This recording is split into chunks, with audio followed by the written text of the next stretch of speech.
All right, good evening. I don't know what happened to my streaming software, but it wasn't doing the um, normal animation. It's just like stuck in La La Land. So screw it.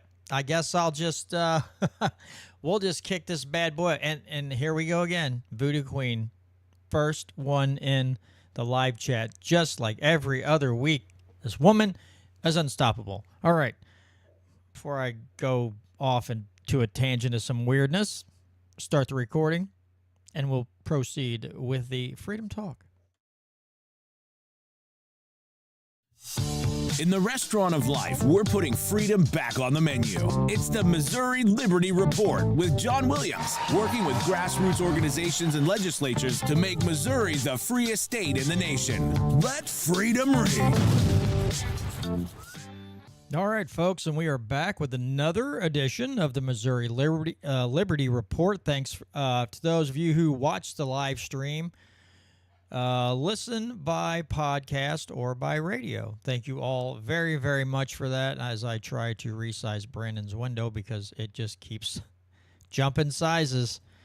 Sometimes, even though I really love this Prism studio, it really wants to be obstinate with me and makes me want to punch someone out.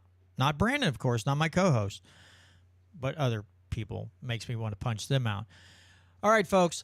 Well, of course, we have to talk about one big thing today, and that's the whole Trump deal. We've got to talk about that because that's the big story of the week. I'm sure Brandon's got his own thoughts. I've got a lot of different thoughts on it too. That's maybe not the what the mainstream will want to talk about, but we've got I've got to get into it. And the one other thing I definitely want to touch on tonight is the fact that Mike Kehoe doesn't want to seem to do any debates, but he will go to an event in St. Louis surrounded by woke liberals. And listen, I'm going to tell the title of the event later. Don't treat me like a piece of crap. But I'll tell you the title of the whole shindig later, and then you're going to be like, oh, why is he doing that instead of debating the other candidates? So anyway, want to get thoughts. Let's get into the whole Trump assassination attempt. Brandon, why don't you just start us off with your thoughts on the whole thing, and you just give us your insight on what you saw. Oh my God, this software is going to make me go angry full steam. But anyway, give us your thoughts on the whole Trump thing. What you think is maybe. I'll just let you say. Let me ask you one question before you start, though. Do you think that everything is kind of a softball question, but do you think that everything that you saw in the media and all the coverage about what happened there, do you think that's all legit, or do you think maybe, just maybe, there's some things being left out of this whole shebang? What are your thoughts? Oh, there's something fishy going on. You can tell by how quickly they said that was a lone gunman. And I understand that they might mean that there wasn't multiple shooters, like they're like literally lone gunmen, but that makes everyone immediately assume that he acted alone. And I think some media may have been reporting that he acted alone, which if you can't get into his phone, which is another thing, is that they're saying that all of these intelligence agencies can't crack his cell phone to get us more like data into his background, or at least that's what the narrative was in the beginning. It's something's definitely up, especially because I mean, I'm sure you've got a lot to say about it, but they couldn't put Secret Service snipers on the roof that the shooter was shooting from because of the slope. But then you look at the slope of the roof that the snipers were actually on, and it was more sloped than the roof that the shooter was shooting from. There was a bunch of people alerting Secret Service and police that there was a guy with a rifle on the roof. And not that they had to necessarily take him out preemptively. It could have just been someone with a camera. It could have been something innocuous. But you don't let Trump stay on stage. You don't let the guy take the shot whenever you have a bunch of people in the crowd. who were pointing the guy out. And then didn't it come out earlier that a couple days ago that the Secret Service knew for over 10 minutes that the guy was on the roof, and they didn't pull Trump off the stage or make any extra security measures, and that Secret Service wasn't apparently in charge of that roof, that apparently the local police had control of that. I mean, it's too wild. It's too There's too much. um I don't even, I'm trying to think of the word. But like there's too much malfeasance or failure of duty for it to be a coincidence. Yeah, or like Tom said, lack of protection. There's so much weird, and of course the media, because it's. I'm going to say this, and I'm pretty sure I'm correct. If this was the same thing happened to Biden, let's say the same thing, they would be all over it, like stink on manure. 10 Ways to Sunday, they're all over it. They're going to give you even if there's a lot of lies sprinkled, they're going to give you all kinds of information. With Trump, it's just like, oh, we know he was this, we know, and then as you said, we come to find out, hey, they knew about this guy, they did nothing, and then all over Twitter, I keep seeing videos of this. They're saying it's a woman from the FBI's. Hold on, let me pull up the papers that I have here. I'm trying to remember what her exact title is. Assistant director to the FBI. Sitting. Okay, that's not that. My God, it was right near the beginning of the article. All day, I can't find the information as soon as I need it because I'm too dumb. Insider Threat Office.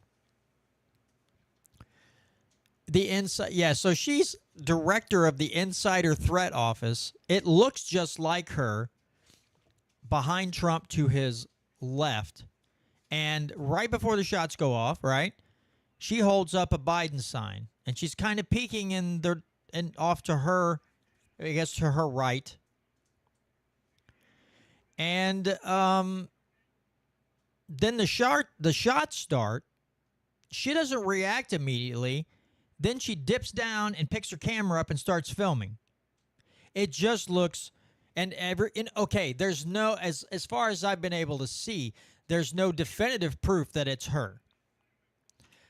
But it looks an awful lot like her because her name is Degwasini, something like that. Janine Degwasini. It does look an awful lot. It's a striking resemblance. Let's just put it that way. There's a striking resemblance between the woman there and this assistant director of Insider Threat at the FBI. It's very, very similar looking people. If it's not her, she has a doppelganger. Let's just put it that way. She's got a doppelganger running around. But even if it wasn't her, that was really weird. To see someone like sneaking up a Biden sign, shots go off, everybody else goes, whoop. As soon as they hear it, that's just human nature, especially if you're not used to being on, even if you're on a battlefield, you're going to duck. And she just kind of, she's like a delayed reaction, dips down, and then her phone comes up. And then she's looking at her phone, trying to record everything, and it's like, and before anybody really said anything about it, there was some close-up video. And when I saw her do that, I was like, dang, that's weird. But I looked at it, Brandon, as people just sometimes react way different than everybody else. Some people have very slow reaction time, or it takes them longer to process what's going on. So I didn't really think too much about it. I didn't want to put everything into 3 seconds of video like the media does. They clip it, then they take it out of context, and then they blow it up, and everybody's like, oh, he said this. And they're like, no, he didn't. You got to listen to the whole message. But, yeah, there's so much stuff that happened there that would certainly should raise everyone's eyebrows and tap their chin in deep thought like, what's going on here? But will we ever get? Let me ask you this, Brand. Do you ever think that we'll get all the even three-quarters of the information on this? Do you think that we'll get a plausible explanation on any of this, or do you think they'll actually? Do you think maybe they'll wait till after the election to talk about it more? It's just like they don't. I think part of it is they don't want to give Trump any more publicity than he's already gotten, because a lot of people, I've heard a lot of people who support people like RF. Well, not a lot, but I've heard several people who support people like RFK and maybe some other candidates go, "Oh, Trump's got this one in the bag." After that, like this sealed the deal for him as far as an electoral win. I don't know about that. I'm not going to go out on a limb and say, "Oh yeah, that's in the bag." It does seem like it could be in the bag for him after this, right? But what do you think? Do you think we'll ever get all the information? A, and do you think this puts Trump over the top as far as winnability and becoming president once again? I'm almost certain we won't get all of the information out of any of our deep state intelligence agencies.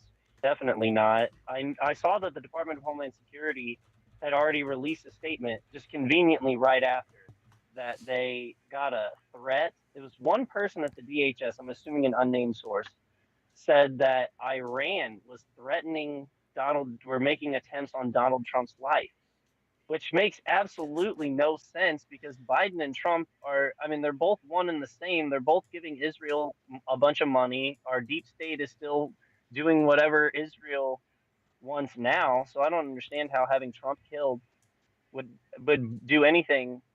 Why the Iranians would even be bothered with attempting something like that. And also, it just is another. It's the typical play of the intelligence agencies is to cover their own tracks by pumping false information to the mainstream media to be parroted around. So, do I think we're ever going to get the full information on this shooter? Absolutely not. I've read some other information about certain companies that had large puts against Rumble and DJT that were possibly connected to BlackRock and Vanguard. And it's ironic that the shooter was actually in a promo video for BlackRock in 2022. So there's a lot of weird connections there, and like I said before, I do not think we're going to get a straight answer out of who exactly this person was and what their true motives were, because I find it very hard to believe that someone with zero social media accounts, who's never been politically active that anyone can outwardly see from any of the media, that his last and only act in politics would be to try to assassinate who was the front runner to be the next president of the United States. It seems outlandish to me. The winds of politics change so fast that it's hard for me to even say if this is gonna if this is going to really be the big push factor for the election right now. To say we don't even know who the Democrat nominee is going to be.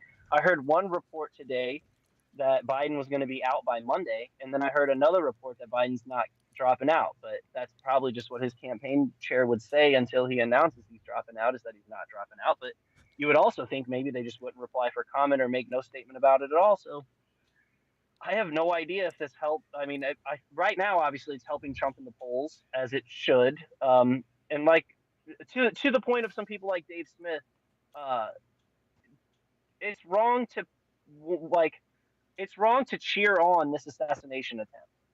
Like you can't say that Donald Trump is a Nazi and that Donald Trump is a threat to democracy, and then when someone goes to take him out, act like your rhetoric had nothing to do with it.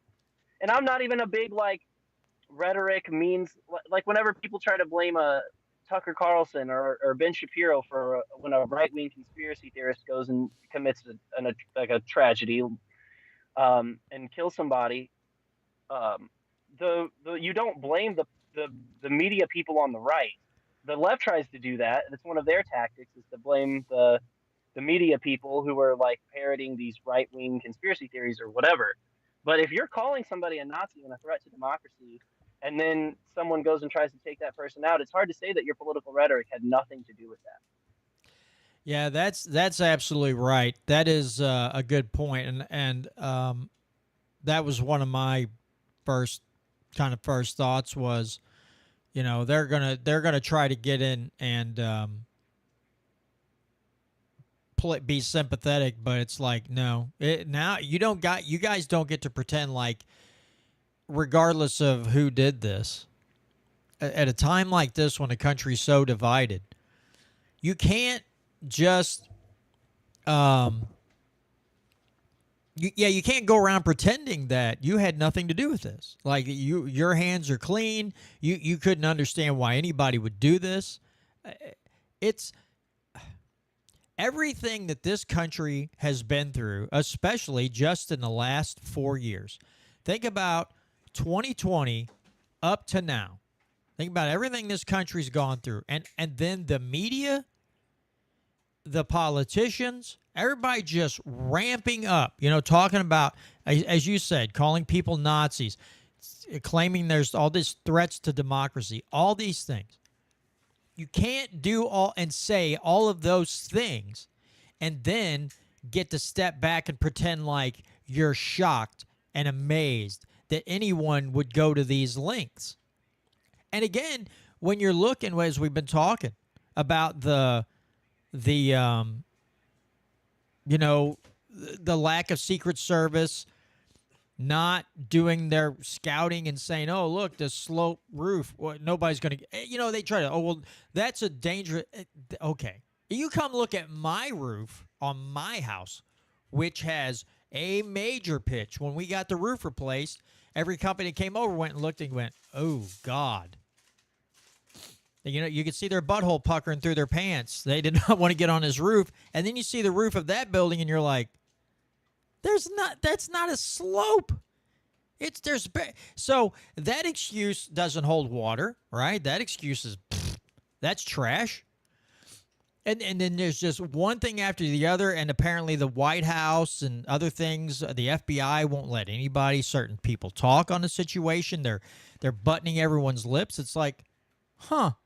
And I'm supposed to think that this was a lone guy on a roof that nobody was paying attention to, and he had an AR, and I'm just supposed to believe all of these things when, again, for people who can look at this with a jaundiced eye and get the facts and all that stuff, and not just turn their bias off and look at everything and go. And then if you're able to do all that, go, yeah, that seems like a legitimate thing. Okay. Again, who's putting crack cocaine in the water? Okay, Brandon, we've delved in that. Here is my problem now, and this infuriates me to no end, is the fact that I am watching people who I generally like a lot, right? I think they're good people. But they're out there putting up Bible scriptures and aligning it to Trump, like God protected Trump so Trump could come in and save America, blah, blah, blah. That right there really, really started getting... I mean, I got on Facebook, and it was just post after post after post, and I'm like, okay, so it's not just a few people. There's a whole boatload of these people out here trying to make it look like Trump is God's ordained president. What is going on? Please, Brandon, help me understand why people would do these type of mental gymnastics over a guy who infringed on Second Amendment rights, made fun of people, and tried to bully them into not opening up their states and all these different things. And this is God's ordained president, and then rushing a vaccine through, and doing the whole emergency authorization or emergency use, all these things, and then they want to pretend like God is protecting Trump so Trump can save the United States. Just help me understand this, because I'm waiting for some dude to stand up in a crowd and start, like, hey, everybody, take your cup of Kool-Aid, start like a Jim Jones type of event. I wonder how many of these people would literally stand in a field and somebody was passing out cups of red Kool-Aid and they're like, all right, at this time we're going to drink it, and this will make Trump go up a god level or something. And I see how many people just gulp it down, and it's poison. I literally wonder that. How many of these people would actually just drink poison for this guy? It's God, it's freaking mind blowing. I so obviously it has to do in part with the tribalism of the two party system in politics. Is that our guys are always doing good and your guys are always doing bad, and that one thing that did impress me though, and this is kind of unrelated, but one thing that impressed me is that when I did see Trump speak in person, and I was talking with a bunch of younger Republicans that were sitting around me because the Libertarians got the seats up front while Trump was speaking at the convention, and the Republicans got the seats behind us. And when I was just asking them outright, like the one question, I was like, "You understand why I wouldn't vote for him?" Like, not that I'm not voting or whoever, but I was just saying, and like when I lay out my reasons, his foreign policy, his lack of fixing the debt, his Second Amendment infringements, when you list out the things against him individually, and I'm like, "You understand why I wouldn't vote for him, right?" They all say yes. And what I'll say, what I agree with you is super strange about the whole thing is that it's one thing to be afraid of Democrats. It's one thing to say if we let the Democrats in charge, like if we split votes and we let the Democrats be in charge, things are going to get worse.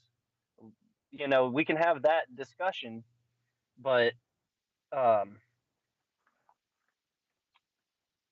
um, with Republicans, um, they at least acknowledge. Oh, so the people who there are the people who are anti-Biden. Like there's the anti-Biden group of Republicans, but then it's weird to see all of the people so pro-Trump. Like I said, when I talk to the Republicans, when I talk to some of them, they understand why I wouldn't vote for him. But it's weird to see so many people so like just won't acknowledge when he like picks bad cabinet people or when he supports bad candidates for like Republican primaries. It is very strange. It's horrifying to me. It really it just I sit there and I look at this and I see people who, if you say like there are some liberals like Biden's got to step aside. We got to get somebody else in there. And there are others who will just like jump in front and try to box out and go, "No, don't touch him. He's the best president we've had in a long time." And it's like that guy? That guy's the best Okay, what does that say for I mean, what is if he's the best president we've had in decades? What does that say about the rest of them?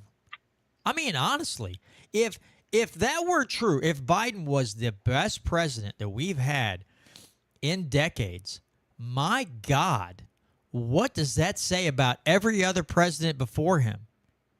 Let's go back all the way to the 1950s, okay? What is it? Let's go back 70 years. He's the best president in 70 years. Oh my God. Then how bad? If that was the case, Brandon, I don't think this country would still be standing. I think this country would have been over with. I honestly do.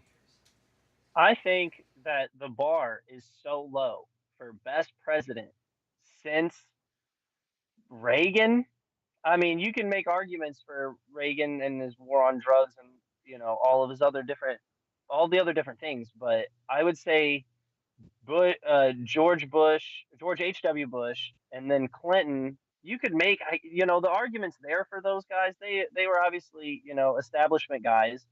They were doing what well Dick Cheney was George H.W. Bush's Secretary of Defense. So yeah, he was about as crony deep state as it comes. Bill Clinton is the husband of Hillary Clinton, so by association, it's hard to even give him credit for having a good presidency or however you would even make those standards. But I would definitely say since the year 2000, our presidents have just been such low quality. Like Barack Obama was a good orator, but he didn't do good things for our country. We're in crazy high debt. I mean, just everything. I could go on for a long time about it. One thing I will say about Trump, though, is that he is good at seizing the moment, which was just on display again.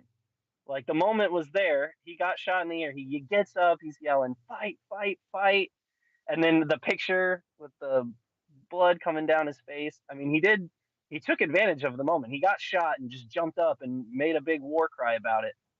So good on him. But yeah, I don't know. It's hard to say who's been the best president of the last 5 years. It's like trying to decide which piece of trash in your trash can is the most valuable. There's one thing.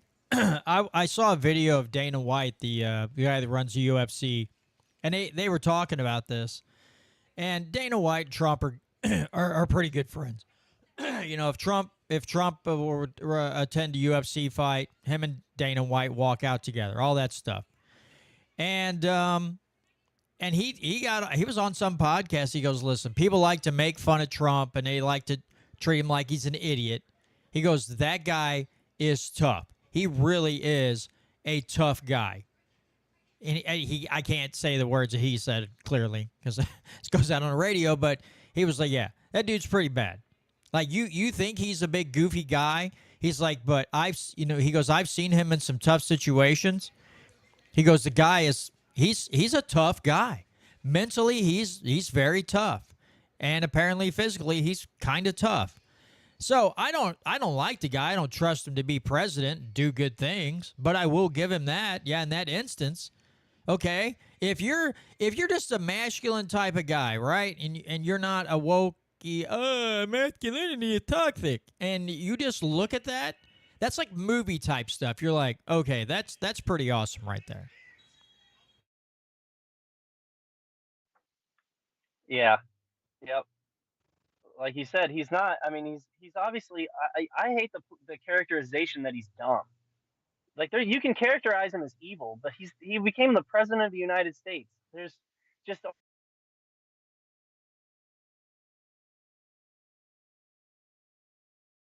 Uh-oh. What are we doing now? I don't know what's going on. Suddenly, Brandon is gone. We'll see. Oh, he's trying to reconnect. Okay, but yeah, I mean, the thing with the thing with Trump and um the this whole thing. Again, is it like? Do you say that it's, or would you say? Sometimes it almost seems like it's over dramatized for a movie. I mean, that's what it looked like. When I first saw that, I was like, wow, this looks like it's being played out like a movie. That was my thought. Like, oh, wow, this is being played out full on like it's some type of movie and we're all just watching a live action movie and we didn't have to buy tickets. It's right there on our TV screens. I mean, that's honestly what it kind of looked like. It was, I don't know. Folks, I'm having problems putting my, bringing or forming the words because this has been every time we have some major historical event in this country, and when they start blasting the airwaves with the videos you get on social media, see the videos and all these things, my distrust of media outlets makes me question everything that I'm seeing, regardless of what is going on and what is or who it's happened to. I sit there and go, okay, well, okay, there's Brandon back. I get that. But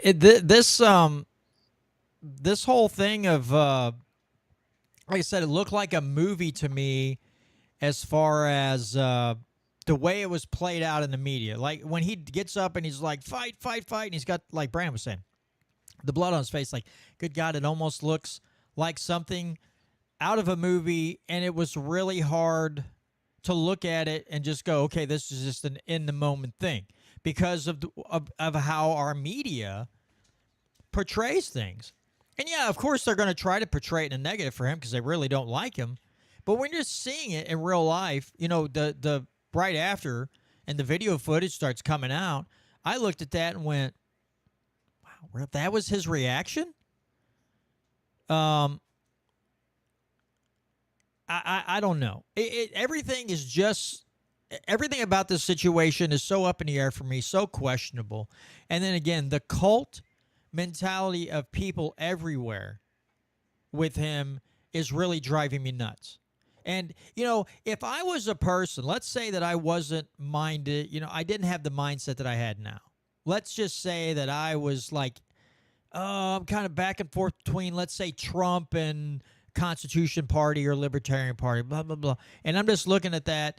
And then I see the way people post all that stuff on social media and the cult-like mentality. I think I would like to think I'd be like, oh, okay, I have to back away from this because clearly these people are going full altar of worship, or worship at the altar of Trump mode, and they're no, like Brandon was just saying, like you were just saying, Brandon, not thinking, making every excuse in the book for this dude when he did horrible, terrible things. Now, somebody in the live chat saying, have you listened to General Mike Flynn lately and his thoughts on Trump? In summary, he states that Trump has learned a lot from him and since his first term. I have something to say about that already. Because after Biden got elected, Trump just said, I don't want any more people to die between Ukraine and Russia. I don't want any more people to die. And that's all he would say. But then one of these last bills, Trump gave the thumbs up for sending money to Ukraine and to Israel. Trump and Biden are both big pro-Israeli guys. Send money out, send loads of money, billions of dollars out to commit genocide. Doesn't seem like he's learned a lot. Seems like he's favoring war more or wasting U.S. dollars on wars and things that we shouldn't be involved in anyway. I don't see how that's learning from anything. And there was talks that he was going to make, oh, God, what's her name? The female that was running for president. I can't think of her name now. Nikki Haley. Nikki Haley. He was saying that he might put her in his cabinet. Where did he learn his lesson at? Where's the lesson learned from that? I think he's going to put her in. Oh, I was going to say, I think he's going to put her in the cabinet. I have this vision that he's going to put Nikki Haley in the cabinet, and then he's going to put some big-time banker in Secretary of the Treasury. And then the two biggest problems that we have, which is a debt crisis and a spending problem, and then a foreign, like a too aggressive foreign policy militarily, those two problems are not going to get solved. Like, we're going to perpetually be in war in the Middle East until we find someone who's less Israel friendly to put in these high ranking positions, who are in charge of our military, who have the ear of the president. And, okay. And when we're, I'm going to speak for me. I know I'm speaking for Brandon too here, but, because people will take that out of context. They're like, oh, you don't want pro-Israel people. We don't care that you don't want anything bad to happen to Israel. What we care about is if you say Israel has an AIPAC person in every congressional office except for Thomas Massey, apparently, and they're influencing our politicians to send money so they can buy weapons and, I don't know, turn around and sell them and make record profits and commit a genocide. No, if they're going to be against that, great. You can want to be free trade with any country in the world. Cool, great, do free trade. But like the founders said, free trade, no entangling alliances. That's what I want. You can be pro-Israel, but that doesn't mean you have to take and rob every working person in this country and print up money and load the debt on their shoulders to send it to another country who's going to turn around and sell some of those weapons. They're going to buy weapons. Then they're going to around turn and sell them to another country and then make up record profits over the last few years. And if you was to look at me and go, well, yeah, of course they have a right to defend themselves if they're attacked. Absolutely, I would never argue against that. I'm arguing against this country robbing or actually printing more money and then loading the debt onto people who are just now getting into the workforce and then those who have been in the workforce for years and then wanting to look at me like I'm a piece of crap because I object to those things. I think that's a little ridiculous. So that's where I'm coming at from this. You can be any country you want to, as long as you don't try to steal from people and or send young men and women over to those countries and get the crap blown out of them and bring them back and treat them like dirt. If you just want to say, yeah, hey guys, I wish you the best. I can't send you taxpayer money, but I can advise you on how to do things to make your country more free or to help you get rid of this problem. I'm absolutely okay with that. But you start taking money, you start printing money and rolling up the debt machine or rolling out the debt machine, then we have problems.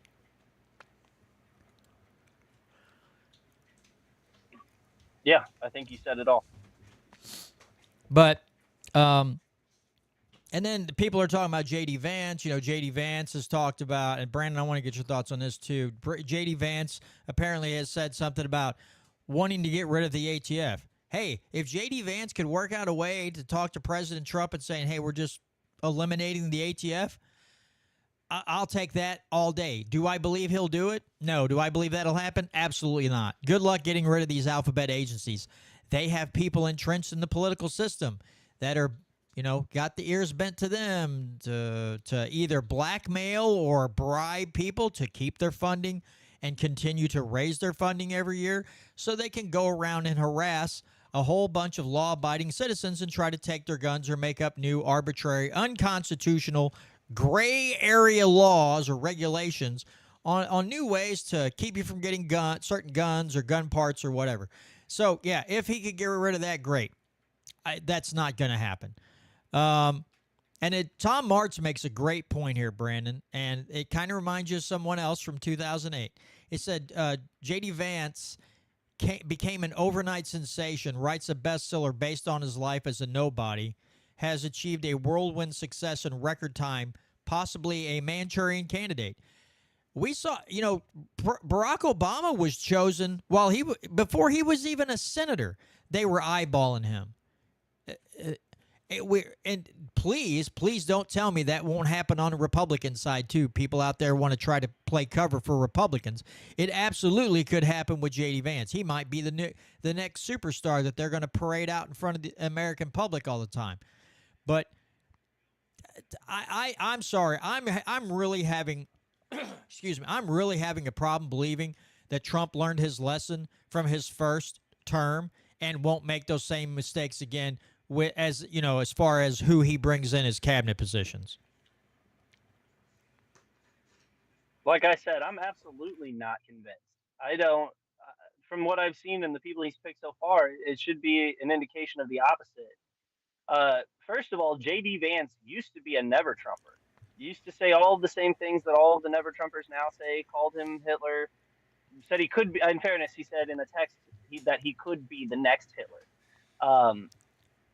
So I don't know why people. And he's praised Mitt Romney. Just think about if Trump hadn't won that election in 2016, where would J.D. Vance be right now? Do you think he would have given up on politics because the establishment Republicans had won the day? No, he would be in there with them. He would be in the swine pit with the rest of the swine. I think he just felt the winds of the political change and jumped on board the Trump bandwagon for his own political gain. I don't think he's going to offer anything. If you look at his policy stances in the Middle East, especially Iran, he gave a heck of a speech against Iran at the RNC, and then his stance on China and how he's going to be promoting China, or how he's going to keep promoting war with China by pumping our troops into the Taiwan Strait. So we're not going to see any effective change under J.D. Vance. So I don't know. Don't get your hopes up and don't hold your breath for any meaningful change. Is all I say. Yeah, no, I don't see anything. I don't see anything changing. I don't see, I think, and other people have made this point too. I think with that little, near miss of a bullet, because some people, I know people are going to be like, well, that was orchestrated. Yeah, he shot a Trump, but he meant to miss. Like, listen, if you're shooting from 150 yards away at a person, and you can't just say, I'm gonna aim real close to his head, but I'm gonna miss him. Unless you're just that good, which I'm saying that person was not that good. I'm gonna call BS on that. All right, I'm gonna call BS on that. But there are some thoughts that things like this will twist him into bowing down to more what the establishment wants as far as spending money, running war, or you know, making war in other countries or continuing war in Ukraine and between Israel and Palestine, I can see him bending the knee more because he's afraid they're actually going to take him out if they don't. I mean, this is the problem in D.C., guys, is that everything is so entrenched. The establishment and all these people are so in control now that I don't know. Can you really say that someone can get into the White House and feel safe if they're bucking the system at every facet? That they don't feel like their life is instantly going to be in danger? Because that's how I feel about it. I feel like if these people come in and like, oh yeah, I'm gonna lie to these guys when I get in day one, I'm gonna start screwing them all. You think that's gonna last? Because generally, if you get elected, you've got dirt on you somewhere, and by God, they'll dig it up, and they're like, all right, you think you're gonna get rid of said alphabet agencies, but and they just throw a manila envelope on his desk and go, what do you got to say about that? And they're like, oh, I guess I'm not getting rid of these agencies or whatever. It doesn't matter what party wins the race. No one is going to come in there and just start lopping off agencies, not without a real fight and probably some threats involved and some other things, some hanky-panky. I just think that's laughable to think that's going to happen, that people think that's just going to happen. No, it's the same thing like when the Chevron deference got overturned. I just don't get your hopes up that there's going to be some magical change in our country where all of these big time regulators are going to give up their power. They're just going to have to get a little more crafty until people are running on the truth. Like even Donald Trump, he's running on, you know, a better version of establishment politics, in my opinion. But he's not running on the truth. He's not telling you the truth about the wars. He's not even telling you the truth about his own presidency and the way he got bamboozled at best. At best, he got bamboozled by a bunch of deep state establishment cronies. So, like you said, it's laughable to think that he's learned his lesson per se. And I just, uh, it's going to be an interesting next 4 years if he gets elected to see if he's actually made any changes. But like I said, I'm not. Well, and let's face it. Let's give him a little benefit here, Brandon. Let's do a thought experiment, and it's not a hard one. Let's say he's changed on some things, and he's like, "All right, I'm gonna tone it down here. I'm not gonna send any more money to to help these people fight war. I'm not gonna do that anymore, and then I'm gonna cut some things out. I'm gonna do that. Do you think the president doesn't have that authority anyway? Congress is supposed to have that authority if we're going to operate in a constitutional framework, right? So, president, yes, can't come in and start lopping off agencies. Not that I could be wrong, but I doubt it. Okay, so let's say he decides he's going to do that. Do you actually think that all the establishment types in Congress, anywhere else, are going to let him do that? Because his name. Now, I'm not making excuses for the guy, but you could definitely see it in his last term. That anything he wanted to do, they wanted to distance themselves from him as far as possible. They didn't want to be seen to look like they're supporting him in any manner. So let's say he's changed it.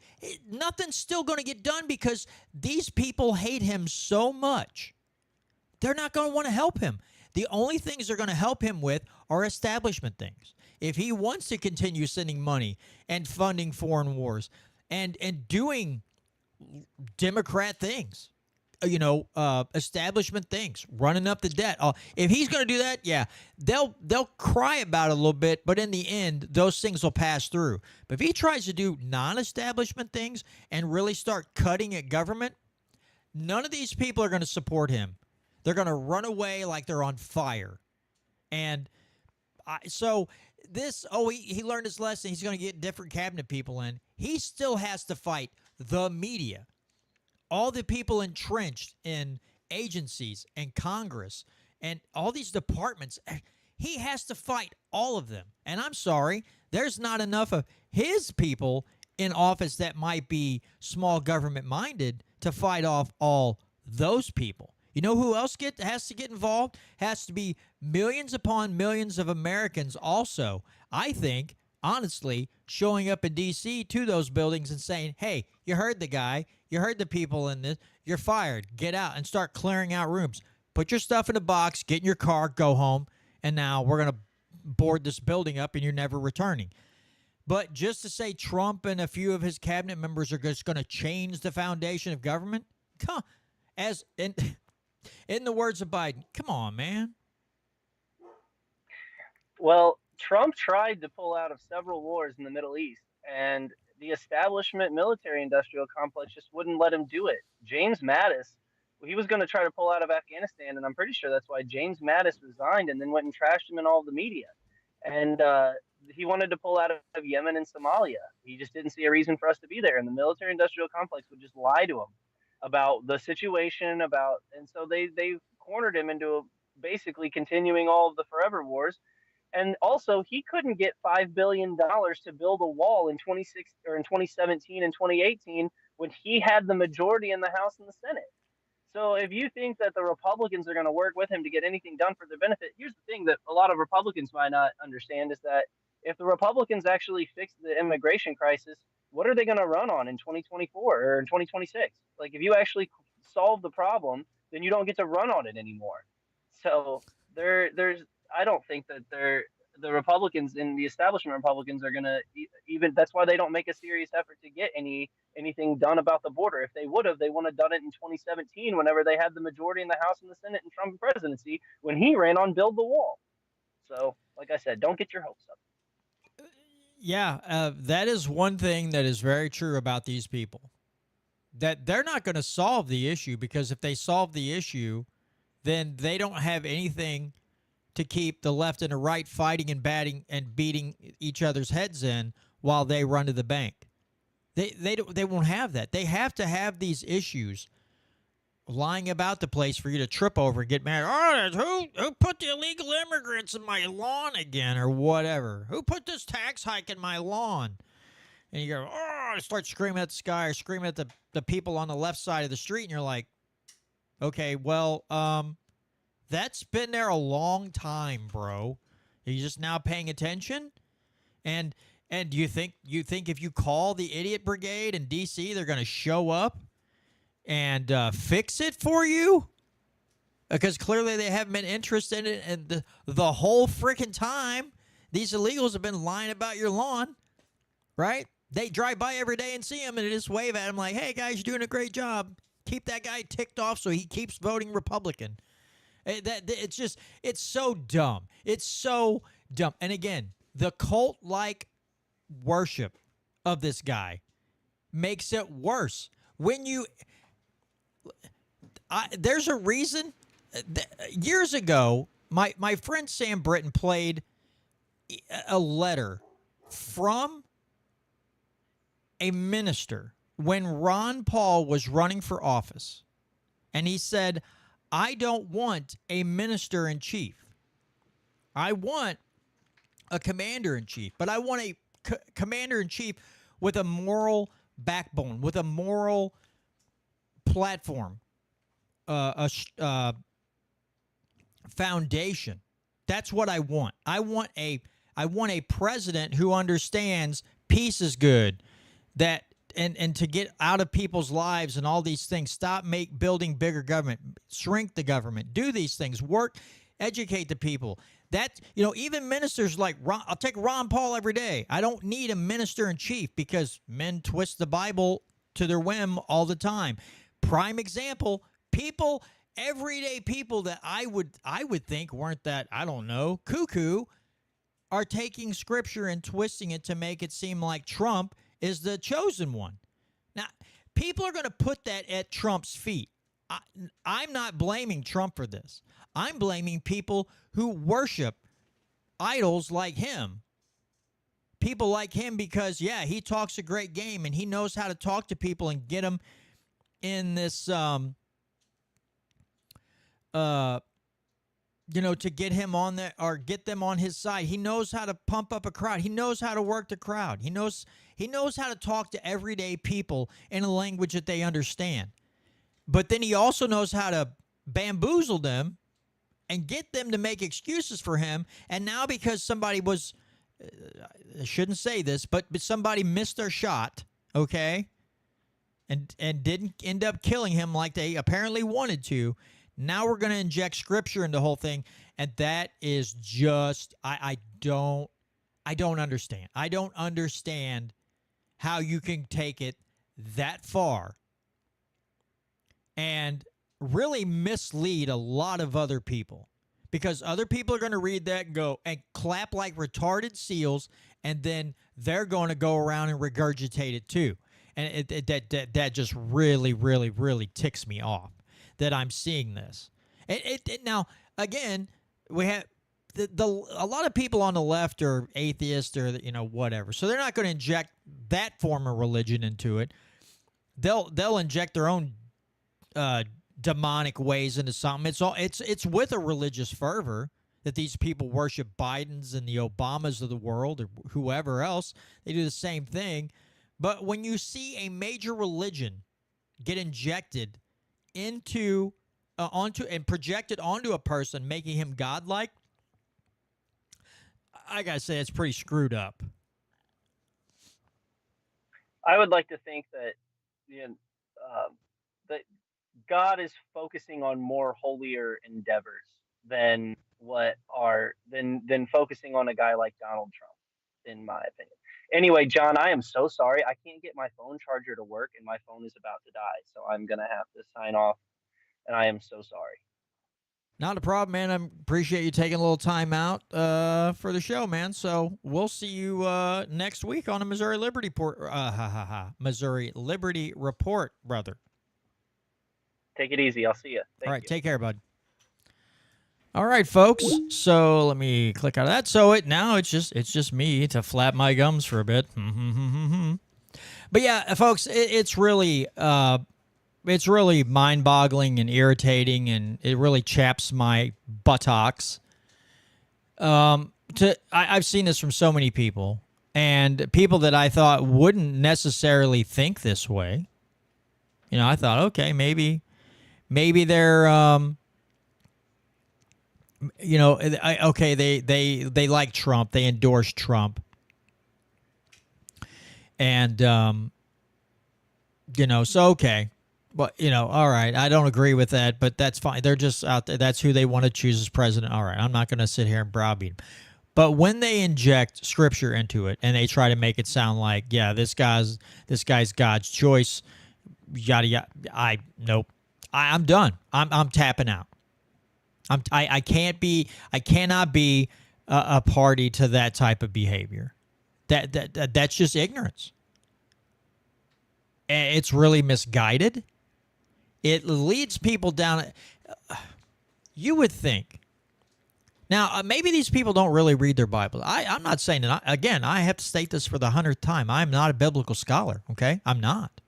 I believe in God, but I'm not a biblical scholar. But I'm thinking that a lot of these people who supposedly read their Bibles and like to spout Scripture have not read it. I don't think anywhere biblically you can, unless you're, again, twisting it to your own agenda, I don't think you can find scripture in there that says that God backs Trump. And that Trump is some kind of Messiah come to save America from itself. And then you do that, and then you throw that out in the interwebs, and you get splattered all over like caca, where people got to step in it, or people see this, and people who are on the fence or maybe aren't, again, don't know their Bible very well or whatever, they're taking this and they're carrying it on. You're literally taking people and leading them into idol worship, which you're not supposed to do. And it just, God Almighty, it's disgusting to see. And I know when you say this stuff, there's a lot of Trumpsters out there that get really, really mad. And all I have to say to you is, you again, I'm not a biblical scholar, but I challenge you to find a scripture that ties these two things together, without any doubt, ties this stuff together, and you use it to make, and that you're trying to make me believe that that's his chosen messianic figure that he has to save America. Again, a guy who's absolutely fine with Israel. Biden's not doing enough for Israel. Israel should be just blowing the Palestinians into bits, right? And then turns around and gives a thumbs up for the Ukrainian debacle that our foreign policy created and helped foment, right? We were instrumental. Our government was instrumental in overthrowing one guy, putting Zelensky in, creating this mess, this havoc. And he gave a thumbs up to Mike Johnson on that one. That's the messianic figure, really? That's the guy you think God, because God's like, yes, Russians suck. Let's kill them all. Palestinians suck. Blow them all to bits till there's nothing left. Just turn the glass to sand, or turn the sand to glass. That's what you're supposed to do. That's just really, really, really, really, I wish I could say it, but I'm not. Freaking stupid. All right. I think I've spoken enough on that. Here's something else that's quite interesting. Mike Kehoe doesn't seem to want to ever debate anybody. He doesn't want to do debates. I'll tell you what he does want to do, though. Let me pull this little handy dandy thing up here. First, I got to find it, Billy. All right. Let me get it on the right screen so everybody can see it. Close out of that. And this is what Kehoe will be doing. He will be doing a black tie ball Friday, July 26th, strengthening the black voice with people like Cori Bush and Wesley Bell and Gabe Gore and Dr. Kanika Cunningham, County Health Director, St. Louis City Circuit Attorney, Prosecutor, Congresswoman. Oh, and Kevin O'Malley, who's an ambassador for the Biden campaign in Missouri, and video presentation from Mike Kehoe. That's what... Why did I do that? That was dumb. That's what Kehoe's going to be focusing on. It begs the question: why doesn't Kehoe why won't he debate? This is what bothers me, folks, and this is me, who is still up in the air who I'm going to vote for. I thought it was going to be Eigel. I don't think I'm going to vote for Eigel anymore. I'm thinking I'm going to have Bill Slants, the Libertarian candidate, on again and talk to him and get a better feel for him, and that may be where my vote goes. I'm not voting for Eigel. Or I'm sure is not voting for Kehoe, and I'm not voting for Ashcroft. But Kehoe just won't debate. He won't debate, and he's doing those type of things, but he won't debate the other candidates. What bothers me is that, especially after, of course, it's not, that wasn't a surprise that Parson endorsed Kehoe. You knew that was going to happen. These guys have been butt buddies going on here for years. But what bothers me is how Kehoe is handling the situation. Like he knows he has it in the bag. I'm not saying he does, but that's the way he's responding to everything. I mean, you can't drive 20 miles without, hardly, depending on what direction you go in, without seeing a Kehoe billboard, right? You can't drive anywhere without seeing a Kehoe billboard. They're everywhere. And then, I know he'll have his commercials. I've been getting his stupid little political postcards in the mail, and somebody's like, "Oh, you want to keep them?"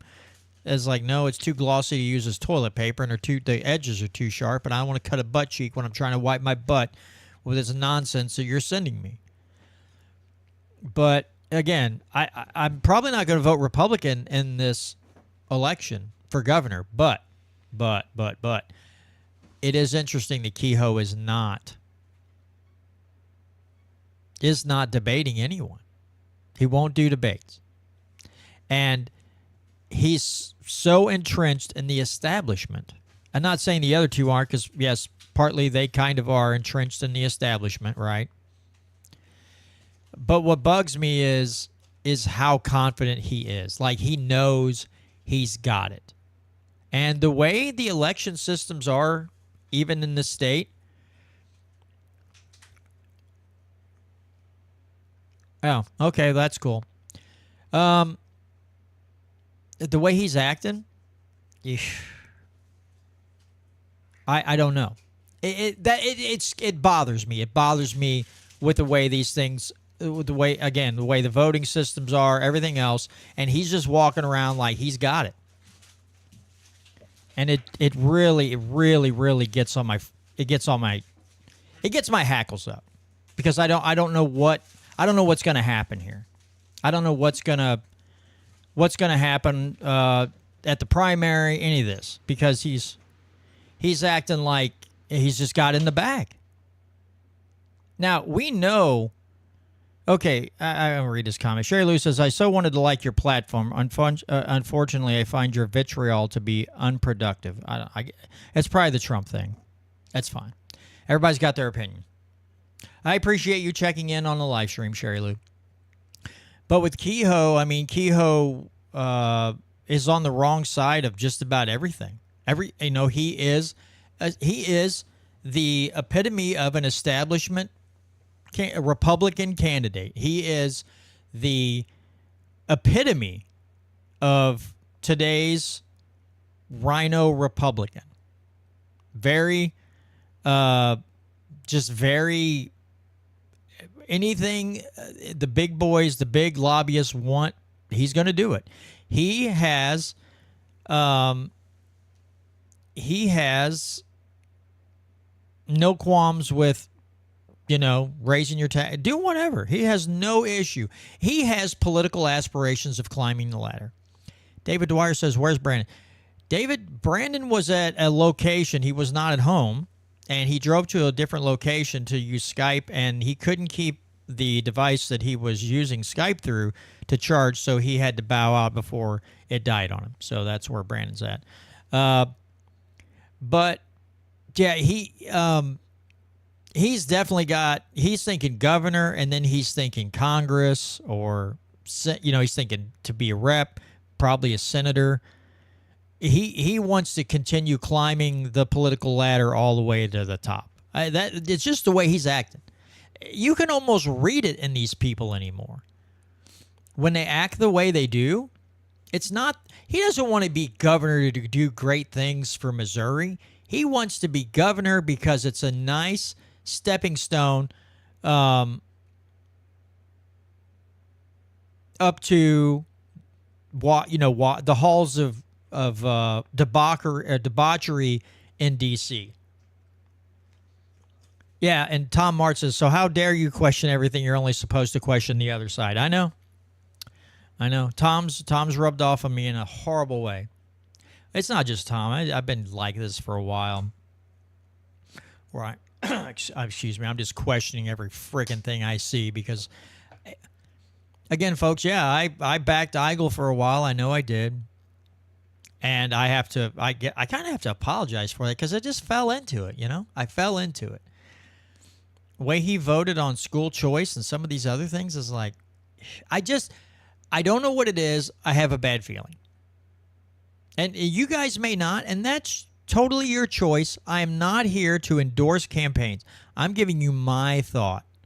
I'm not here to endorse certain candidates. I'm just telling you who I feel most comfortable voting for and who I don't feel comfortable voting for and why.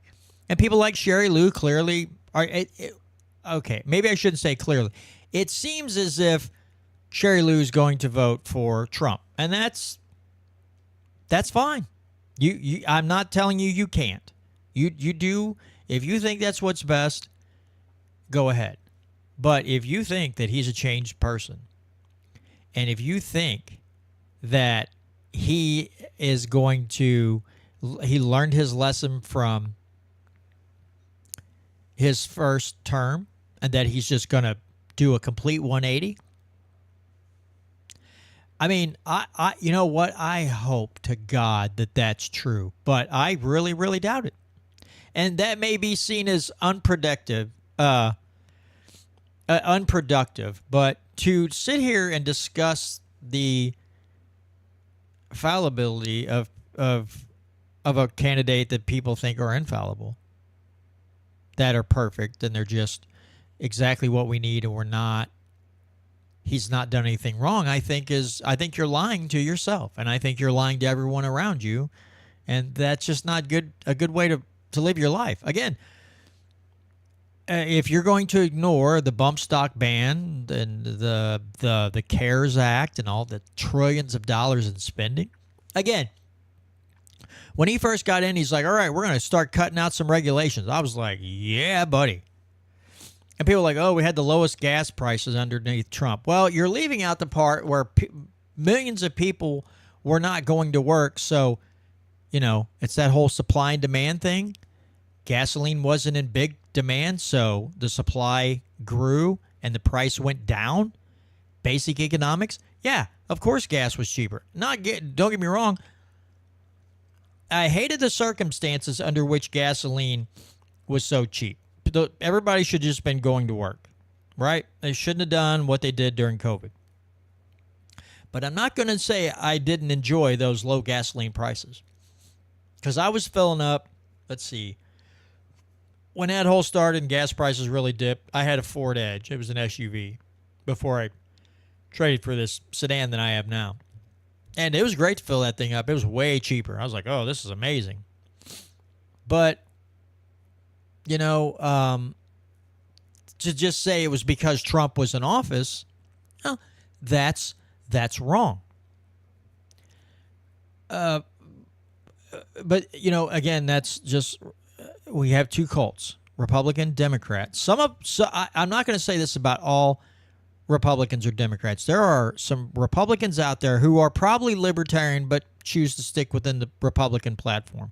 I think there's some liberals out there who are a lot more level-headed, don't go the woke. Sure, they might think that some of the social safety net things are good, but generally you can talk to them and have a intelligent conversation with them, not feel your IQ shrinking and your brain cells circling the toilet.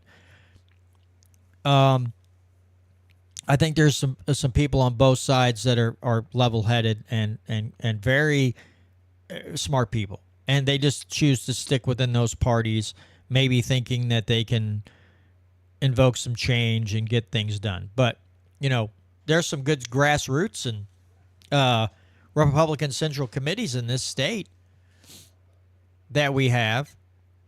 And they want to start vetting candidates. And what's the big Republican platform? The higher-ups in the Republican Party say, we'll sue you if you do that. So clearly the Republican Party isn't just some beautiful masterminded,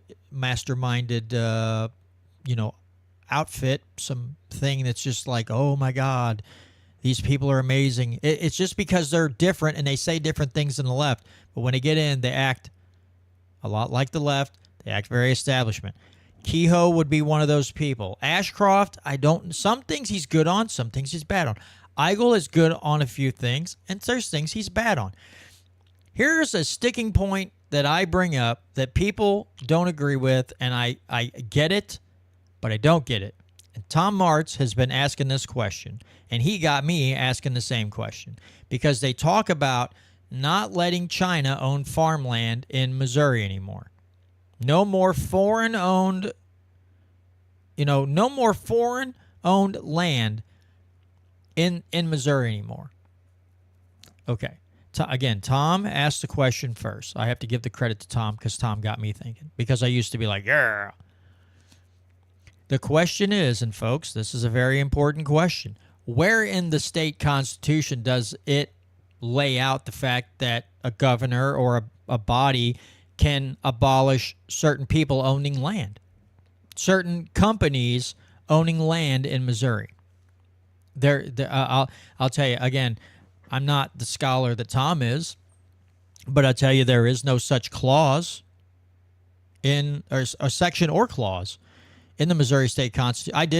I did go through it day after day and highlight all the things that I thought were important that I needed to really remember, which I clearly need to go back through and read the highlighted portions again, because I don't retain information like I used to. But there is no such section or clause in the Missouri State Constitution that says, well, you should prohibit foreign ownership of land. So when they say that, that means they're going to act unconstitutionally, in my opinion. That's the big... I mean, I guess they could pass legislation. Would that legislation be constitutional? That's the question. It might, maybe in some vague way it is. I'm not the scholar that Tom is. But if you look at the stuff that's coming from every person, almost every person who's, and I'm not blaming this on Trump, but it's you'll see where I'm getting at, right? So Trump's China thing, and then you got Israel and even Ukraine now, right? We got that, okay? Almost every candidate that sends me something in the mail or I see on social media that's pro-Trump, right? Pro-Trump, they're tying themselves to Trump. And then they're also so they're tied to Trump, and they're all in on no more foreign ownership of land. Do you get where do you smell what I'm barbecuing? Are you picking up what I'm putting down right now? It looks like they've come up with new rhetoric to get you to focus on. This is another Republican talking point against the left, or against another Republican who may just say, I okay them buying this land. I was fine with it. There's a group of them coming out and saying the same thing. That also bugs me. Now, I know that's being nitpicky maybe. If I have a group of conservatives or a group of people in Jefferson City, like let's say we had 20 Mike Moons, and they're talking about the Constitution all the time and how we should follow it, and they're given what for to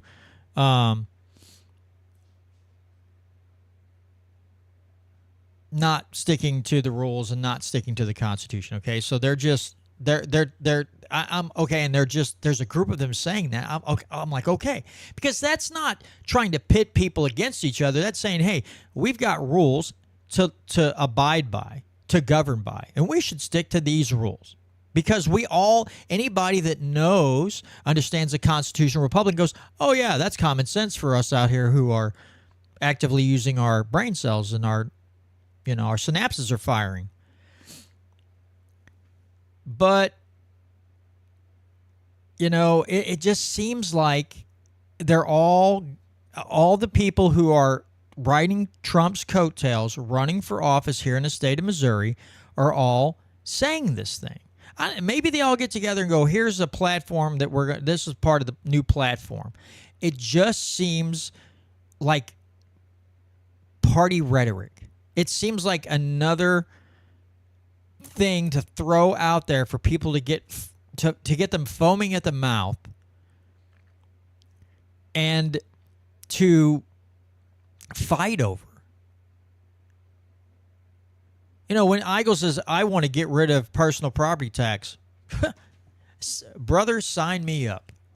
Where do I sign on the dotted line to get rid of my personal when you start talking about actively wanting to reduce the tax burden on the people, let's do it. But when you start getting into the weeds and you start doing things that are going to be unconstitutional, I'm going to have to be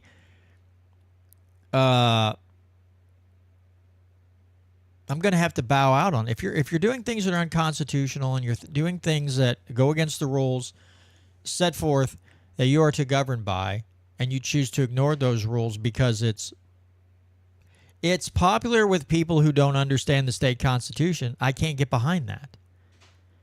If you're doing one good thing, let's say 2 times out of 6 times you're doing constitutional things, and the other 4 times, even if it's 50-50, and you're like 50% constitution, the other 50%, you're like, whoa, where was your head at on that one? I'll have trouble backing you. If you have 70%, 80% constitutional, because again, no one is perfect. So to expect perfection is short-sighted and naive. But if you give me 70, 75% constitutional, I am much more likely to give you my backing. Now, not that that's going to push it over the edge and everybody's going to vote for so-and-so because I said something. But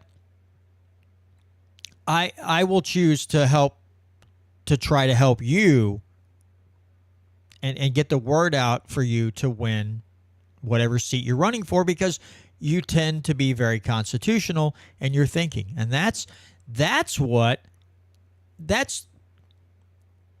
I'm putting in the work. That's what I want to see. Not 40% of the time or 45% of the time or some of them 29. No, if you're 45, 35%, I'm sorry. Clearly you don't know how you're supposed to be operating. So I'm going to have a little trouble saying, hey, do you want to come on a show, do some interviews? Because it's like, because you frighten me. And I'm going to think that you're establishment and that you don't have your priorities in order. And that's the road I have chose to go down. Now, people can say, well, that's unproductive, or that's short-sighted, or that's you're not being fair. Okay. Well, I think people who vote for someone because there's a certain letter behind their name and vomit out a bunch of rhetoric, I think that's unproductive too, because your choice, yeah, your guy might win, but are the people really prospering under this person, or is it meet the new boss same as the old boss? I'm just asking. But again, it frightens me that Kehoe could be the governor, because honestly, he has a very good shot at it. He's got the name recognition, and unfortunately, there are a whole boatload of people out there who will vote for him because of his name, and they don't understand his characteristics. They don't understand his personality, the way he thinks, the way he acts. They have no interest in it. They're just like, gross. He's not a Democrat, so I'm voting for them. And there are people voting for Crystal Quaid because, she's not a Republican, and it's the same stupidity. It's just if Kehoe or Quaid gets in there, I think it's going to be hard to tell the difference between the two of them in a lot of ways. Because people, you get the Scott Fawns of the world in media who just praise people like Lincoln Huff, Mike Kehoe, Governor Parson. And then if you disagree, he calls you a freak on Twitter. Well, I'll wear that, Mr. Hillbilly Thunderbutt. I'll wear that like a badge of honor if I'm a freak for thinking that Governor Parson isn't conservative. I would say, if you think Mike Parson is conservative, that you're a freak.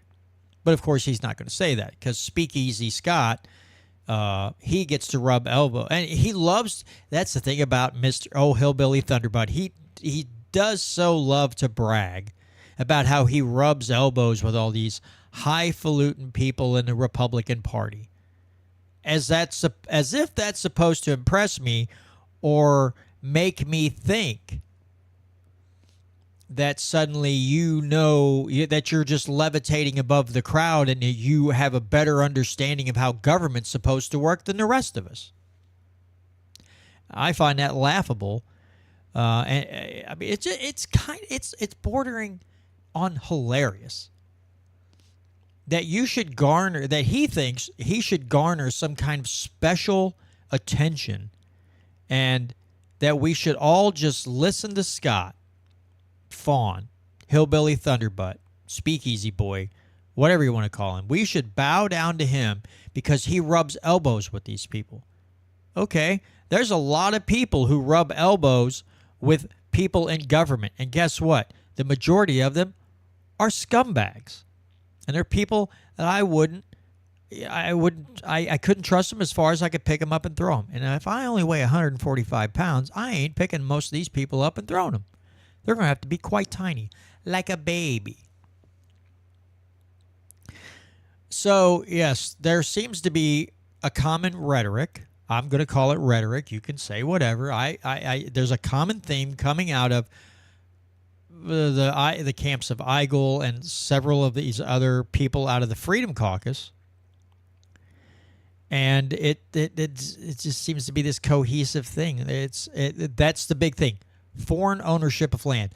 I have more important things that I'd love to see get done over can China buy any more. Now, do I like the thought that China's owning farmland in Missouri? No, I'd rather see the family. Now, again, because of things like personal property tax and stuff don't help. But I'd much rather see more family farms than big corporate farms, right? Or foreign-owned nations coming in, buying up farmland and raising their nasty crops on it, whatever. But in the end, if we don't lower the tax burden on the people of this state and do something financially to help them out, you're never going to help the small farmers. You're never going to get them.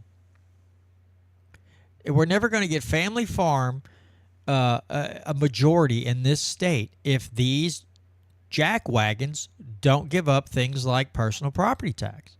So this rhetoric, this BS that they like to spew about backing family farms is absolute crap. Absolute crap. And it drives me up a wall when they're like, and there's a lot of Republicans that do it. And Democrats too. Democrats will say it on the small business side, and Republicans will say it on small business side and farm side. They'll say, we support, we look out for small businesses. So if you're a Republican candidate, more than likely you're going to say these people who are kind of spineless or kind of squishy, if you will, they'll say, I'm pro-farmer and I'm pro-small business. But will they vote to get rid of the personal property tax? No. And I think every one of those people should be called out on their hypocrisy. How can you be pro-small business and pro-family farm when you won't vote to help eliminate the tax burden on them? What you'll do is you'll pass unconstitutional tax credits, and it'll go to a select sliver of the population, and everybody else gets left out, which is also, that's the reason it's unconstitutional, right? So what are these people doing? If I'm being unproductive because I think Trump's a bad choice. I think Biden's a horrible choice. I think Trump's a bad choice. If that's being unproductive, how productive can it be for you to vote for people who tell you one thing, and once they're in office, they will not work to try to help ease the tax burden of you and every other person around you that owns a vehicle, farm equipment, boats, ATVs, UTVs, you name it. They won't vote to eliminate that tax. How pro-farmer, how pro-small business are they? I think That's the question we should be asking ourselves. So before, this is just my point of view, before we get all worked up about foreign ownership of land, maybe people could afford to buy this land to do other things if they didn't have to pay all these taxes. Maybe, just maybe, we should work on that first. Let's work on getting people in, again, who understand the Constitution, the constitutionality of some of these taxes, that actually believe that, getting government out of the way is actually the best way to do things. Not to figure out a new program, not to create tax credits for, the people who don't really need the benefit. It benefits the big people and the big players and not the small players. So maybe we focus on that first. Then maybe if the people of the state decide they don't want China to own, or any other country to own land in Missouri, the people can vote on that. Because I bet you could get a whole, if they would bring it. But here's the thing, they're not. And this is why, what Brandon was saying earlier, this is a problem that if left floating out is another fighting point between groups of people. And yet they can't, again, they can all get people in a tizzy over this, but they can't seem to build a coalition and to really, really fight. Okay, let's just give you an example. Because Eigel can win the governor of Missouri, right? And say, I want to eliminate personal property tax. The only thing he can do is ask the Senate pro tem, the Speaker of the House, and say, hey, I would love to see a bill that eliminates personal property tax in, one of three ways. Please work on this. That's it. So he could become governor and we could still have personal property taxes. That's the thing. It's great to have a candidate a candidate as governor who wants to get rid of that. And he did. Every year he put forth legislation to eliminate the personal property tax. And I greatly appreciate it. Of course, the entrenched idiots and suckers in Jeff City wanted nothing to do with that. And here's another group that you have to question. Because when you see candidates endorsed by the Farm Bureau, the same outfit that will fight against the elimination of personal property tax, why are family farmers giving, any of these people giving their money to the Farm Bureau?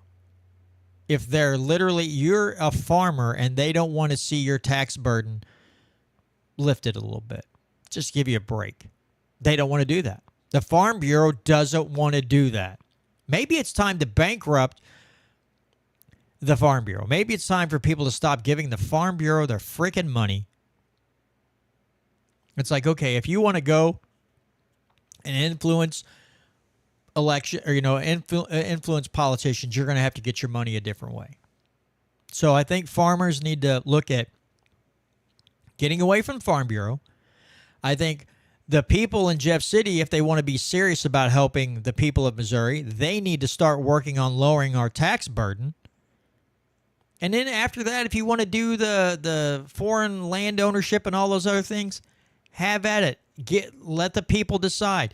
But a lot of these people, again, they don't have the intestinal fortitude to do that. Maybe they know if they did that, the people will be like, yeah, we don't want it anymore. They don't do it. But they throw it out there in your face. It's one of those things. Trump is China, China, China, China, China. He'll raise tariffs. He'll make prices of goods higher over here. Do I like that we buy so much stuff from China? No, I don't. But do I blame it all on China? No, I don't. You know who I blame it on? Our government, because they've regulated and priced a lot of competitive businesses out, and then the big boys get tired and they go to another country where they can produce the goods so much cheaper, because the same government that's screwing them over they also help write the regulation that put their competitors out of business, so you have fewer choices.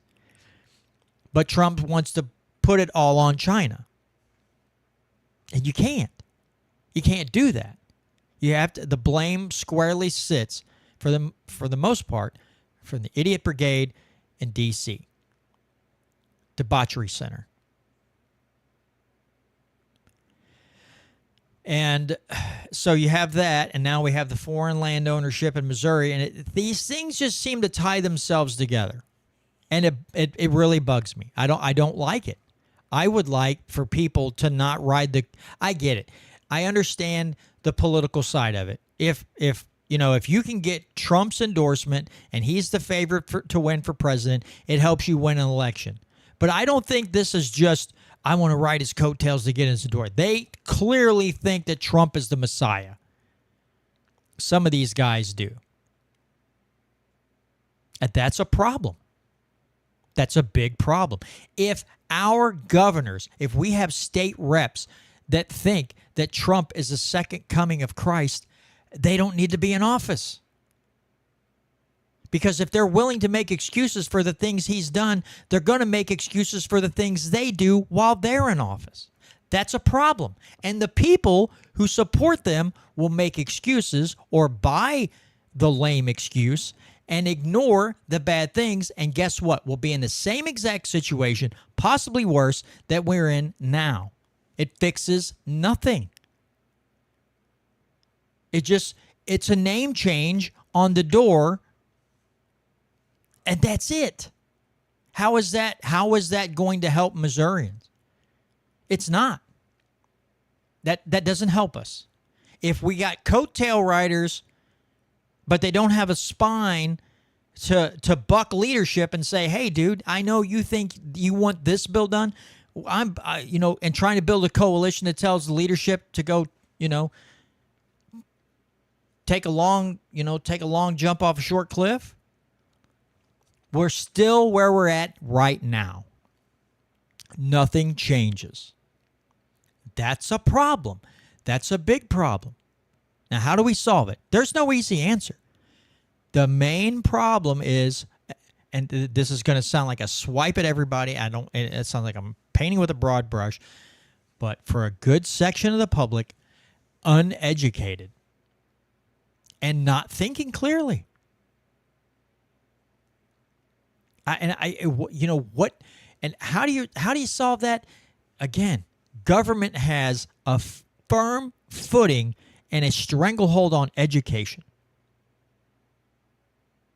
That doesn't help. And then we have supposed Freedom Caucus members who vote to give, Desi more power. How is that going to undermine the agenda at hand to fight Desi, to fight the federal funding for the curriculum that they want to hand to our kids that tells your kids that their rights come from government? That their rights come from government. And so when they get out and they become good little voters, they're voting in establishment. We're not, it's not, I'm not saying this is an easy fix, but we've got to do something different. And if that is not voting for people who are riding the coattails of a presidential candidate and being excuse makers, then that's the way we got to do things. We have to do things completely different. We have to get people to stop voting for someone because there's a certain letter behind their name and look at all the candidates across all parties, because maybe you find somebody who, I don't know, who thinks straight and understands how government's supposed to work and all these other things. But that doesn't seem to be the soup du jour any day in this. Again, we have some great grassroots organizations who are doing some good things. But the same one, they get on, and you think, okay, these are people that I can fully align with, and I can work with them, and we have a great understanding. And then they come out and they just suck up to Trump, and it just drives me insane. It's like, look at all the things you're saying. Look what he did in his first term. And again, it looks like he's going to put Nikki Haley in a cabinet position, probably somewhere with defense and these other people. How is that smaller government? How is that building a better America? How is that? And then, okay, So you won't fall in line for most of the. Now they do tend to flock to Eigel, and that's their prerogative. Okay, that's their prerogative.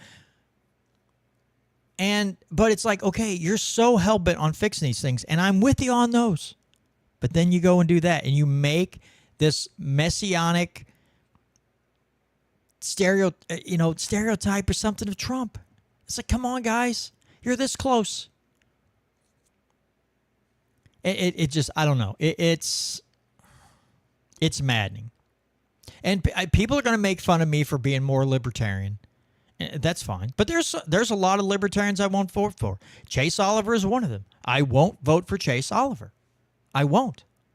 The whole trans and kids thing, and he's just like, well, you know. And again, the first thing he puts out after he and Termott get president, vice presidential nominations is hold up a sign that says hate won't make America great. And they come out with the most woke message you can. And it's like, okay, well, that's no different than what I'm getting from the idiot brigade in D.C. You're doing the same thing. Yeah, you might be able to pull some Biden votes away because you're anti-war and, you know, some other things. You're good on some stances. But I can't knowingly, I can't in good conscience give my vote to Chase. I have to look at the Constitution Party or something. But I can't. And again, people are going to go, well, you're throwing your vote away. If I'm voting my conscience, if I'm voting for who I believe ideally aligns with me on how they should act as an elected official, that is not a wasted vote. Yeah, Tom says, let's make the Constitution great again. I agree. I agree wholeheartedly. Yes, let's make the Constitution great again. Because until these other issues are solved, especially the education issue, America won't be great again. If your kids believe that their rights come from government, this country will not be great again. If we have Republicans in Missouri in the state house who continually vote more power to DESE, Missouri won't be great. Because all the federal funding for education comes in and the curriculum gets brought in, and your kids think that their rights come from government. And they're not natural rights enumerated into the constitutions of the state of Missouri and the U.S. Constitution. So we have a heck of a battle to fight. And I know that. And I'm not saying it's an easy fix, and I'm not saying that we're going to fix it tomorrow, because we didn't get here in one day, and we sure as heck won't fix it in one day. But that's just, you know, we need Javier Malays spread out all over the place. We need Javier Milei moments, a lot of those moments. Is Javier Milei perfect? No. But guess what? Look at what that country has become. Look what happened to inflation there. Because he decided, all right, well, because their system of government's different than ours, he's like, that agency's gone. Afuera. We need Afuera. We need Javier Milei style candidates to come in and make the voter base enthusiastic. But again, that begs the question, how bad does this country have to get? And it's pretty bad now the way things are running.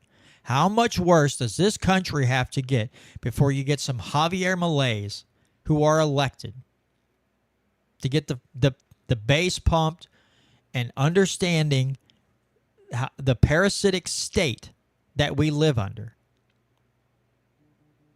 How do we get those people? How do we get to that moment? And look how bad they had to get before Milei was elected. It took they were on a bad side, and we're getting there. People, the Biden wants you to believe that the economy's getting better.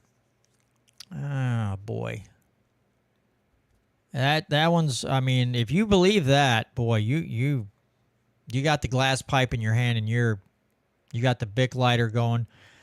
You're full on smoking crack. But there has to be. I hate to use these words because they like to throw this out, but we need a great awakening. And how that awakening is going to come about, I don't know. Because it seems like it's going to have to get a lot worse before it could turn around. And I, for one, would like to see it start turning around now. I would like to see a Malay moment in this country. And the candidates that we have running right now are not it. There might be one out there that I don't know of, but I don't know of a Javier Malay type candidate right now that's running for some major office. I mean, now I take that back. We have, oh boy, what's his name? Justin Amash is running again in Michigan. It would be great for him to be back with Thomas Massey to make their lives a living hell. We need, even if we get more Masseys and Amashes, maybe we don't even need Javier Malay type people, even though that'd be great. We get more Masseys and Amashes in D.C. I don't think you stop anything. But you sure as heck could slow it down. You sure as heck could make those people's lives just nightmarish. Just awful. That they have all, they got 30, 40 of these people running around talking about limited government and the Constitution, and oh my God, they'd probably all be just vomiting like crazy. But again, how much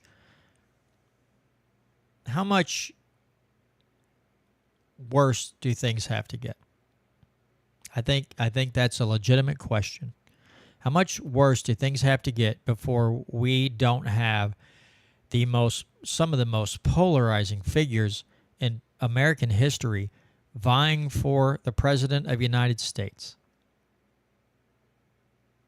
And I'm not saying that I'm not laying the polarization directly at both their feet, and that's just it. No, there's Congress. The media plays a major, masterful role in all this.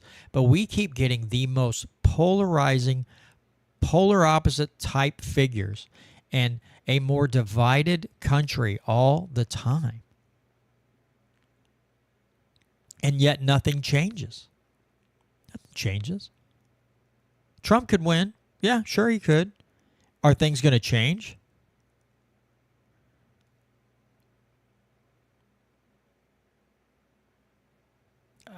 I don't know. I don't know. I'm just sitting here. There's a great back and forth here in the live chat. I'm just kind of reading. Kehoe and Huff and Plocker and the PDMP Queen are the Republican Party in Missouri. Yeah, they are. I mean, Scott Fawn's out there just pumping. He's just puffing up and really pumping up the crowd for trying to get everybody behind Huff. And it's like, okay, well, if, Scott Fawn likes to pretend like he's good, conservative media type guy. He's always, I'm about as conservative as you can get. And then he backs the Kehoes and the Huffs and the Plockers and the PDMP Queen, as Tom so lovingly calls her. And then you see how they vote and you see how they act, and you're like, are you really that conservative, bro? But he's acting like Scott Fawn is in Missouri, as he would relate very well to CNN and Fox and the rest of them. He just stands up for the most establishment people. And I'm supposed to look at him like he's some whiz, and he is a whiz in the political world. Oh, he rubs elbows with these people, and he can tell you exactly how to do this, that, and the other. I mean, yeah, he's got a speakeasy. There's probably bribery. I don't know. I've been told it seems like blackmail, bribery, whatever. I don't know if that's true or not. I can't prove it. I've just been told this by reps, and there's been other people make statements on Twitter and the like, and he just laughs it off. We have our own like mini CNN/Fox News right here in the state of Missouri, and it is the show This Week in Missouri Politics with Scott Fawn. The dude is just on fire for the big name. And all it is the guy gets to rub elbows with him, and he gets a little bit of power. He doesn't care about Missourians either. He's worried about, I think it's like the dude got picked on in school a lot. And then he comes out and he's just like, now he's the cool, or he thinks he's the cool guy. It's kind of what I saw. There's a video that circulates around once in a while, and this gal is calling this pizza place, and she's just reaming them. How can you send me a pizza with no sauce, no cheese, no toppings? I mean, what kind of pizza place is this, blah, blah, blah. And her boyfriend's sitting there just like, you can tell he's just like, oh my God, this woman is so dumb.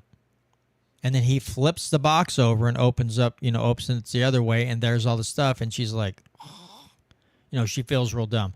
I feel like there are people in this world right now that would make the same phone call, and I could flip the box over, open it up the other way, and show them that everything's there, and they won't believe it. It's like, oh, you tricked me. You threw that on at the last second, but that wasn't there before. These people who just with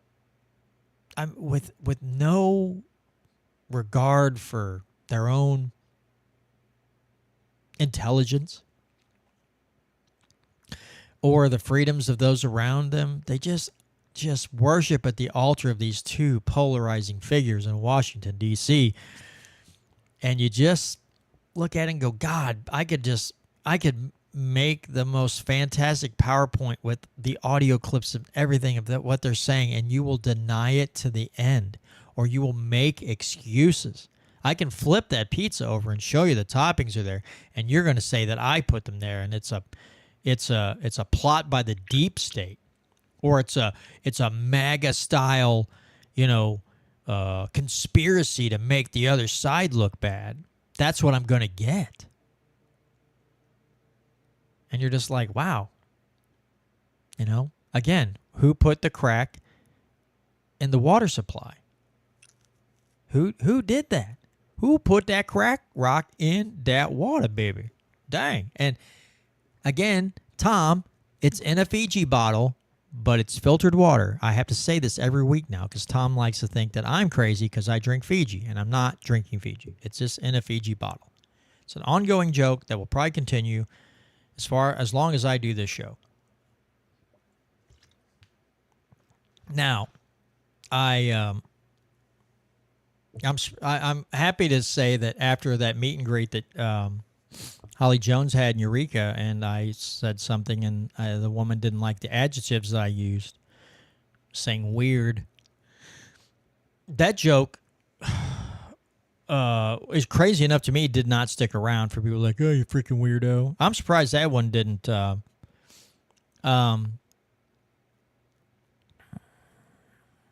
It died out, and that's cool. Dave Dwyer says, but they don't. They are just Democrats. He's talking about these Republicans. They are just Democrats driving the speed limit and have been since Coolidge. Yeah, Coolidge was probably the last good president this country had. And that's that's been a little bit. It's been a little bit. People like to say FDR was a great president or some of these others. It's like, oh God. I would suggest if you think that FDR was a great president, then you should get the book, The Politically Incorrect Guide to American History from Tom Woods, because Tom lays out a very convincing case, and a lot of other people can do the same. But I think Tom does a great job of laying out FDR's absolutely horrific policies. Like really, really, really, really, really awful policies. You know, and they want to say that, oh, we were in a depression until World War II, and World War II pulled us out of the recession and all this, and this depression. Nope, that was 1946 we started coming out of it. You hear that nonsense. But, FDR got us out of the depression. Oh, yeah. Oh, so the part where he confiscated everybody's silver and gold, do you think that was cool? Was it also cool that he put a bunch of Japanese in camps, internment camps here in the United States? That was great. That makes a great president. I mean, if that makes a great president, then, I guess Biden and some of the others are really great presidents, too. If you're going to, maybe that's the metrics they're using, like the FDR, like confiscation of people's gold that they bought. You got to give that back. We got to have that back. Well, that's a great president right there, yeah. Got us out of depression, yeah, sure did. Yeah, he got us out of depression. He also kind of created hostilities between the United States and the Japanese and kind of incited them into attacking Pearl Harbor. That's a great president. Again, if that's the metric they're using, then you could say that our government has had some great presidents because we kind of kept badgering and poking the bear with Russia until they invaded.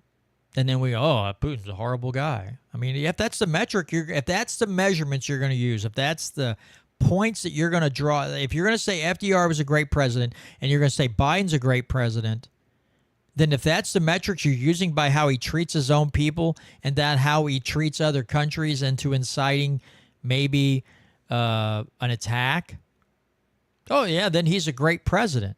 If you think those things are wrong, if you think those things are bad, that they're bad ideas and they're unconstitutional and maybe, again, free trade with any nation and without any entangling alliances, entangling alliances with none. Free trade with all, no entangling alliances. If that's the way you think this country should operate, then FDR was a horrible president. And so were many others that came after him. So maybe I'm just using the wrong metric. Maybe if you're comparing them to HDR or FDR, HDR, that's a photo or a video. FDR, Woodrow Wilson. Some people like to say he's a good president. Oh, sure. He kind of did some things that got us into helped get us into World War I. He did some other horrible things. He made rules and stuff. You got put in jail if you spoke out against World War I. If you spoke out against us being in a war, you could be thrown into jail. Yeah, it's a great president. Yeah, good president. So that's my thing. If we're going to, if depending on how you're basing a great president, if you're going to base it on the actions of Woodrow Wilson's, FDR's, Theodore Roosevelt's, and some of the others, then yes, you can say if that's the way you align politically, then yes, you have, I guess you have a platform to say that Barack Obama, Clinton, Bush, some of these they're great presidents. They're really good. But if you base your morals and ideals on, just not hurting people and taking their stuff, then those people suck. And, I think if I can, like I said, if I could just take this section of Tom Wood's book and lay it in front of somebody that thought FDR was a great president, I said, here's all the things that he did. Did you know this? And they may say, oh, my God, I didn't know that. Okay, do you still think he's a great president? They'll probably be like, well, it was a really tough time. I had a depression, so, it was really bad then. So I'm not going to like, oh, okay, so you took Japanese people and threw them into camps. But, he had to be careful. I believe that 95% or more would still make the argument that FDR was outstanding. All right, folks, with that being said, that's going to do it for this week's edition of the Missouri Liberty Report. I have had the whole week off work. Haven't done a lot. I got the grass cut. I went out and took some pictures with the family, did some stuff like that. But it's been a pretty laid-back, lazy type of week, which is not necessarily a bad thing, but it made me super sleepy for today. Yeah. At the end of the show was a bit of a struggle. But I appreciate everybody. We got Dave Dwyer. We had Warrior Class 3. We had Tom Martz. Sherry Lou was in here. Casey Rich. Voodoo Queen was also in here. Andy Maidment.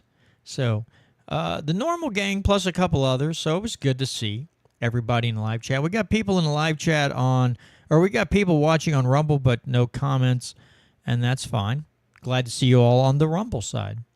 And thanks to those of you who listen by podcast, or those of you who listen on molibertyradio.us or here locally on the radio. Appreciate each and every one of you.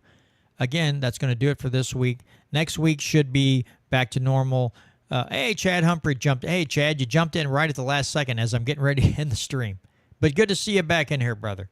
Chad and I attended a conference in Ottawa, Illinois back in April and got to know Chad and got to see him at the last union meeting and had another good conversation with him. Chad is an all-around really good dude, and nice to see him jump in on the stream. But anyway, yeah, next week should be a more normal thing. Brandon will be back home and should be able to do a full thing. He wasn't sure if he's going to make it all the way through, but Brandon is trying to be. He's trying to be here every week. He doesn't want to miss weeks, and he's kind of like me. There's weeks that I'm just like, it'd be so nice to have a week off. But once you start that mentality, then you go straight on downhill, and you and you start missing more weeks and more weeks and more weeks, and it kind of sucks. But that's fine. Brandon should be back next week. I don't have any guests lined up for a while. I'm going to have to start looking for some other people to interview, but so far haven't come up with any. And it's been kind of hectic around here, and I've been kind of scatterbrained. And I'm finally doing my sleep study. I did one last night. I got to do another one tonight at home to see if I have sleep apnea. I'm thinking I have sleep apnea, which makes me so freaking tired all the time and brain fog and everything else. So I'm hoping that's the culprit, get that alleviated, and maybe John will not be so old man brained all the time, but no promises. All right, folks, thanks again for joining me. Appreciate each and every one of your support and all the lively live chat here on the YouTube side. So, yeah, that's going to do it for this week's show. Take care, everybody. We'll see you next week right here on the Missouri Liberty Report.